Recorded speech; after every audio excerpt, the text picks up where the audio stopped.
Reparem que estamos a falar de 23,5%, quando o próprio Partido Socialista teve o dobro nas últimas eleições há 1 ano e meio. Ninguém fala nisto. Mas o Partido Socialista teve 46% nas últimas eleições. É o dobro do que lhes dá a sondagem hoje.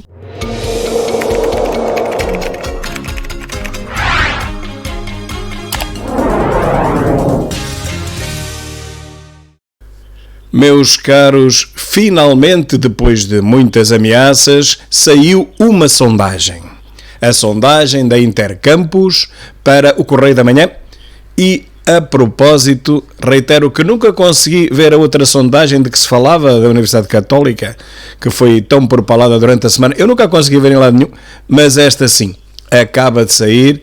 É também preciso dizer-se que se trata de uma sondagem marreca, daquelas sondagens que têm uma amostra, enfim, manhosa, de apenas 623 entrevistas, com uma distribuição que segue: 308 homens, 321 mulheres, 139 a pessoas entre os 18 e os 34, 216 entre pessoas até aos 54 anos e 268 a pessoas com 55 ou mais idade.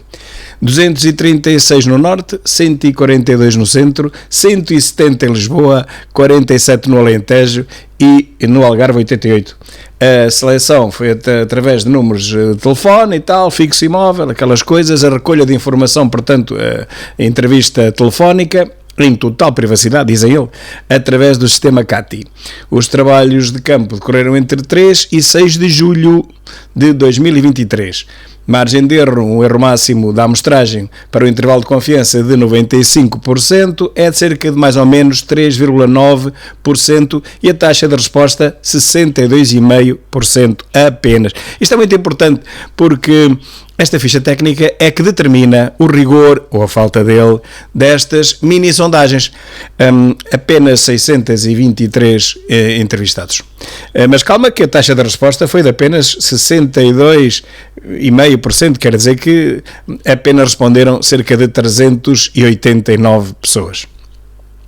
Fixem este número, 389, e chamam isto uma sondagem. Bom, para terem uma ideia, as fórmulas mais usadas em todo o mundo para se calcular, para se determinar o tamanho da amostra de uma sondagem, com uma população de 10 milhões, e a nossa até maior do que isso, dava-nos qualquer coisa como, no mínimo, 1067 inquiridos. 1067 inquiridos é o triplo daquilo que realmente responderam a esta sondagem. 1067 inquiridos com respostas válidas, bem entendido. Não é perguntarem a 1067 para responderem 100. 1067 respostas validadas é o triplo do que esta sondagem nos mostra. Esta e as outras. Portanto, esta margem de erro anunciada, que é de, dizem eles, 3,9%, não está correta. E o intervalo de confiança de 95% também não. Estamos a falar de erros muito maiores do que aqueles que são aqui indicados. O intervalo de confiança é 3 vezes menor. Bom, seja como for, nós temos que nos basear naquilo que nos aparece. Esta sondagem vale, na minha opinião, bola, mas é o que há. Como não há outra, vamos analisar os seus resultados. O PS sobe 1,1% e o PSD baixa 1,3%. Só isto seria suficiente para que Montenegro fizesse um exame de consciência e, enfim, tirasse as devidas ilações, mas não as tira. Um governo com todos estes escândalos, com 12 membros demitidos, ontem mesmo demitiu-se o 13º, e o PS ainda sobe nas sondagens relativamente ao mês anterior, meus caros. Subiu 1,1%. E porquê? Eu expliquei-vos na altura, muitos não concordaram, mas depois os dados que aparecem acabam por me dar quase sempre razão. Eu disse-vos que o episódio do 10 de junho dos cartazes iria reabilitar a imagem, em parte, a imagem de Costa, que se fez passar por vítima ali, e até certo ponto foi, temos que ser a verdade, aquilo não são cartazes que se apresentem, e beneficiou imediatamente disso. Aqui está a prova, embora nesta sondagem marreca, enfim, está aqui um indicador, pelo menos um indicador de que eu tinha razão. Costa subiu na sondagem e, atendendo a que as outras sondagens anteriores também foram feitas da mesma maneira, estabelece-se aqui realmente um padrão, uma plataforma de comparação. Costa sobe nas sondagens depois do episódio dos cartazes, tal e qual como eu tinha anunciado, e muitos não concordaram. Já Montenegro, com aquela sua vozinha, nem é carne, nem é peixe, aquelas encolhas, não consegue descolar e, pelo contrário, até está a descer. Portanto, não aproveita nada dos erros, das patacoadas dos ministros e secretários de Estado, daquelas galambices todas, daqueles Maseratis todos, não aproveitou rigorosamente nada e, pelos vistos, se não aproveitou até agora, meus caros, também não é daqui para a frente que vai aproveitar, porque 12 demissões teriam sido mais do que suficientes para que o PSD pudesse, pelo menos, deitar a cabeça de fora, como se costuma dizer. Mas não consegue. Não descola e, pelo contrário, ainda desce. Quanto ao Chega, a terceira força política, praticamente desde sempre, consolida subindo quase 1%, 0,9%, consolida para os 12,7%, praticamente 13%, e vejam que isto nada tem a ver com essas sondagens anunciadas aí da Universidade Católica, sondagem essa que eu nunca vi, em que se dizia que o Chega ia baixar 6%. Bom, tudo tretas, tudo balelas, cada sondagem de cada empresa só pode ser comparada com a idêntica sondagem feita pela mesma empresa anteriormente. E, neste caso, comparando com o anterior, o Chega continua a subir, apesar de todas as mentiras que nos dizem na comunicação social e em algumas redes sociais, em que algumas até mascaradas do Chega acabam por tentar fazer pior ao partido do que propriamente a comunicação socialista. Mas cá está a confirmação da mentira da última tal sondagem que eu repito, nunca vi em lado nenhum. O Chega consolida a terceira posição e pela primeira vez atinge claramente e ultrapassa um número que é mais de metade do que os valores do PS e do PSD. Eu penso que é a primeira vez que isto acontece, pelo menos não tenho memória de ver uma sondagem em que o Chega tenha ultrapassado a metade do PS e a metade do PSD. Esse valor foi agora ultrapassado nesta sondagem de hoje. O que deve fazer tocar as campainhas de Belém, pois uma das condições que o nosso ainda Presidente da República usou para justificar a não convocação de eleições antecipadas foi justamente que não havia nenhum partido que atingisse metade das sondagens do PS ou do PSD. Agora já há. Eu pessoalmente acredito que o Chega deve estar neste momento com cerca de 15%, pelo fenómeno que já conhecemos, do voto envergonhado à direita.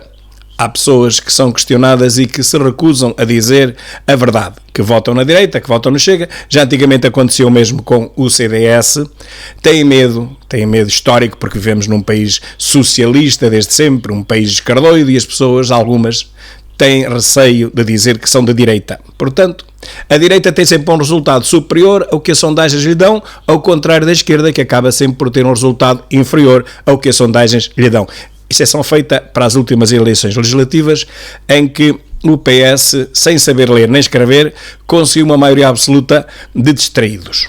Segue-se a inteligência limitada, como sempre levado ao colinho. Aqui eu tenho que dizer que não se trata de uma exceção à regra, porque a IEL não é direita, a IEL tem sido sempre beneficiada nas sondagens e depois, à boca das urnas, pelo menos nas últimas eleições e nas anteriores também, não mostrou rigorosamente nada e, portanto, ela aqui aparece com 9,1%. Eu, meus caros, garanto que isto significa cerca de 6%. Eu não vejo a Iniciativa Liberal no terreno com mais de 6%, sendo ainda por cima um partido urbano, que só tem expressão em Lisboa, praticamente, alguma no Porto, grandes cidades, mas nunca dá para ter os tais 9,1% que aqui se diz. De resto, no resto do país, a Iniciativa Liberal ainda é mais residual do que o Bloco de Esquerda. Portanto, destes 9,1, eu atribuo-lhe 6 no máximo. O Bloco da Canhota, naturalmente, a descer. E porque, nas últimas sondagens, fruto do Congresso, da convenção deles, em que mudaram de líder, não é? Catarina Martins passou para a Mariana Mortágua, houve ali como que um impulso positivo. A Mortágua tem muito boa imprensa, toda a gente nos jornalecos, os comentecos, gostam da Mortágua, e houve ali, após a sua eleição, bastante disputada, aliás, reparem que foi uma eleição, ela só ganhou por 80%, houve 20% que votaram contra, estão contra a sua liderança, e disto ninguém fala. Se fosse o Ventura, Ui, meu Deus, caiu Carme a Trindade, já não era líder, já não era nada, mas como é o Overlock da canhota, não há problema nenhum, nem se fala nisso. E, portanto, a menina morte de água, ela sempre levada ao colinho e está agora a pagar um pouco esse colinho. Eu acredito que esteja empatada com o Iniciativa Liberal, não nestes valores, 8,99, não há nada disto, mas sim cerca dos 6%. Estarão empatados, mas nos 6%. E quando chegarmos a eleições, o Overlock de esquerda não ultrapassará os 5%. Fica aqui o meu vídeo, depois podem sempre voltar atrás para ver se eu tinha razão ou não. Eu não dou mais de 6% à inteligência limitada e não dou mais de 5% ao Overlock da canhota. Depois vem o PAN, que ainda está mais inflado.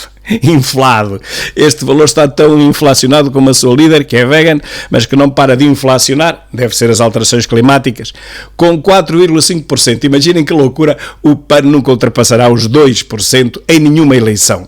E quanto mais andarmos para a frente, pior para o PAN. Nem o PAN, nem o LIVRE, nem o PAN e LIVRE, já lá iremos. E depois a CDU, essa não está assim muito mal, 4,3%, é aquilo que eu espero que realmente ela obtenha, por volta dos 4%, por ali, por volta dos 4%, nunca chegando aos 5%, está correto. A CDU com 4%, o Overlock da canhota, em comparação, não acredito que chegue aos 6%, como já vos disse. Portanto, temos aqui, entre esquerdoidos e ultracomunistas e comunistas, temos aqui um total de 10%, números redondos, é quanto eles valem os dois somados, bem entendido, 10%.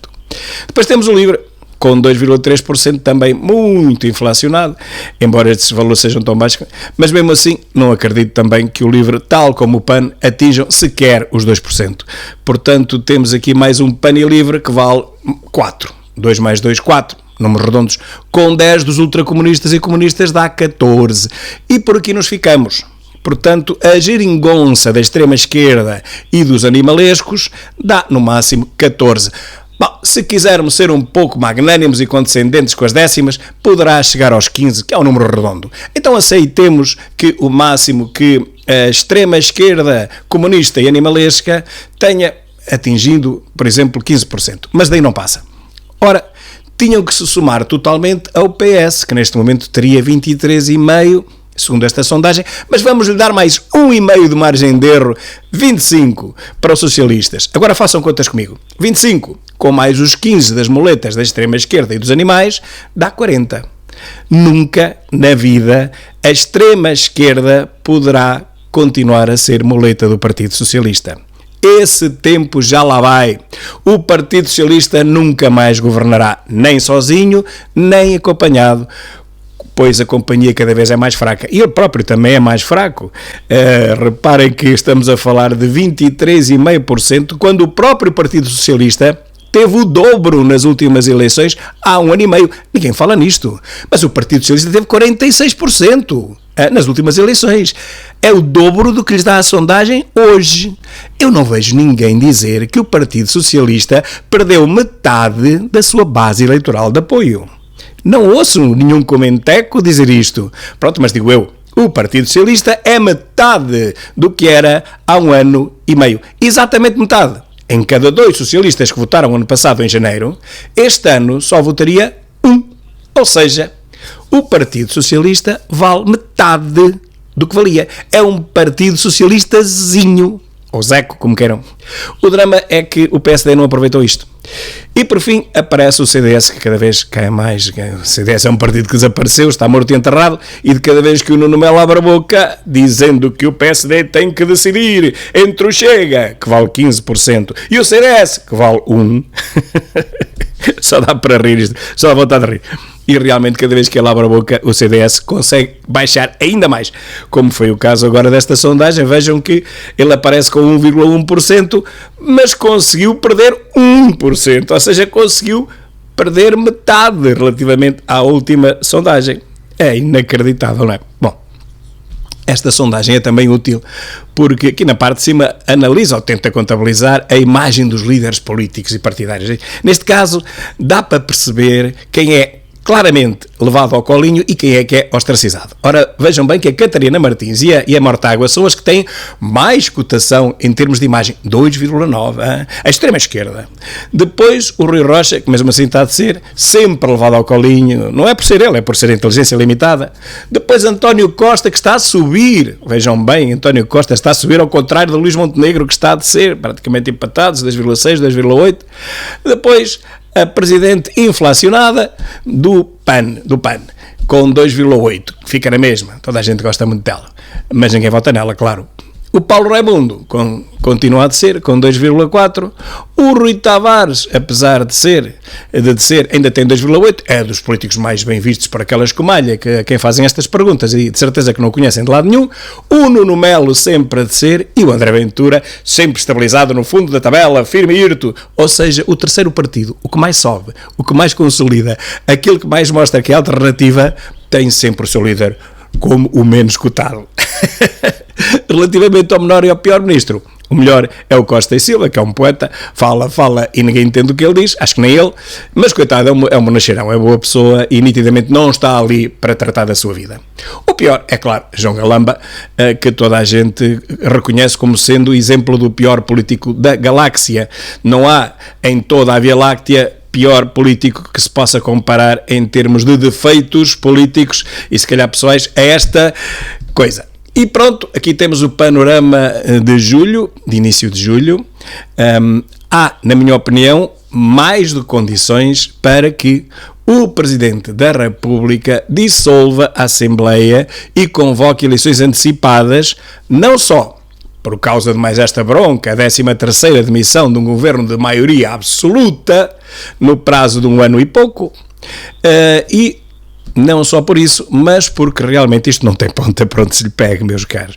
Costa ontem estava no Nós Alive, na boa, a curtir, enquanto o secretário de Estado, talvez mais mafioso da mesma Via Láctea, se demitia depois de ter entrado de rompante a Polícia Judiciária pela porta adentro de sua casa, pois se não tivesse acontecido isso ele também não se demitia e continuava nas suas negociatas, continuava com os seus projetos e continuava a receber 60 mil euros sem fazer nenhum e continuava a distribuir taxas pelos amigos que anteriormente lhe tinham distribuído taxas a ele e continuaria tudo a inflacionar-se, a inflacionar as obras do Colégio Militar e para o quádruplo, não é para o triplo, comentecos, os comentecos jornalecos não sabem fazer contas, mas de 750 mil para mais de 3 milhões é mais do quádruplo, não é o triplo. É claro, nas televisões ninguém sabe fazer contas hoje em dia e portanto teríamos mais esta vergonha durante o tempo que calhasse até a judiciária lhe bater à porta. Ora, isso aconteceu ontem e pronto, e foi por isso que ele teve que se demitir ontem. Bom, mas estamos entregues a este tipo de gente, para não dizer bicharada, e portanto não há condições políticas nenhumas, mesmo que houvesse estabilidade, que também não há, para que Marcelo continue a manter um governo de fantoches, um governo de marionetas, em que ainda por cima não há ali ninguém que tenha um mínimo de competência, nem técnica, nem política, para levar este país por diante. Com estes números, com o terceiro partido consolidado, com mais de metade dos 2 primeiros, não há dúvida que estão criadas as condições políticas para que haja dissolução da Assembleia e o mais depressa possível, e eleições antecipadas. Eu bem sei que Marcelo não o vai fazer para já, eu bem sei isso, mas também sei que o irá fazer mais cedo ou mais tarde. É dar-lhe mais uns meses até que ele se compenetre que não tem mesmo outra alternativa. Até lá, um grande abraço a todos e continuamos a analisar estas sondagens e as movimentações políticas nos próximos dias, que tenho a certeza serão bastante interessantes. Sigam-me, pois, e até à próxima.